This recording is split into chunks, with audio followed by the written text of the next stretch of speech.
தெறி திரைப்படம் தமிழகத்தில் வசூல் ரீதியாக வெற்றி பெற்றுள்ளதைப் போலவே, கர்நாடகாவிலும் சிறு நகரங்களில் கூட திரையிட்ட இடங்களில் எல்லாம் வெற்றி கொடி நாட்டியுள்ளது தெறி. அட்லி இயக்கத்தில் விஜய், சமந்தா, எமி ஜாக்சன் உள்ளிட்டோர் நடித்த தெறி திரைப்படம் தமிழ் புத்தாண்டு தினத்தன்று உலகெங்கும் வெளியானது.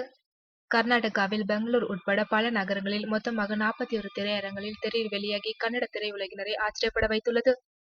இதில் பெங்களூர் நகரை தவிர்த்து தமிழர்கள் எங்கெல்லாம் கணிசமாக வாழ்கின்றார்களோ அந்த நகரங்களில் உள்ள திரையரங்குகளில் எல்லாம் திரையிடப்பட்டுள்ளது. கன்னட ரசிகர்கள் ரஜினி, அஜித், விஜய் போன்ற மாஸ் ஹீரோ திரைப்படங்களை மொழி மாற்றமின்றி அப்படியே தமிழில் பார்க்கும் பழக்கத்தை வளர்த்து கொண்டுள்ளனர். தமிழ் ரசிகர்களோடு இந்த கன்னட ரசிகர்களும் இணைந்துள்ளதுதான் தெறி இத்தனை திரையரங்குகளில் வெளியாக காரணம்.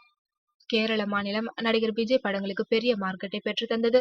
இதனால் கேரளா விஜயின் கோட்டை என்று கூறப்பட்டு வந்தது. தெறி படத்தில் கூட விஜய் மலையாள பின்னணி காட்சிகளில் நடிக்க அதுவும் ஒரு காரணம். தெறி படத்திற்கு கர்நாடகாவில் கிடைத்துள்ள வரவேற்பை பார்க்கும்போது, கர்நாடகாவும் விஜயின் கோட்டையாக மாறிவிட்டதோ என்று எண்ண தோன்றுகிறது.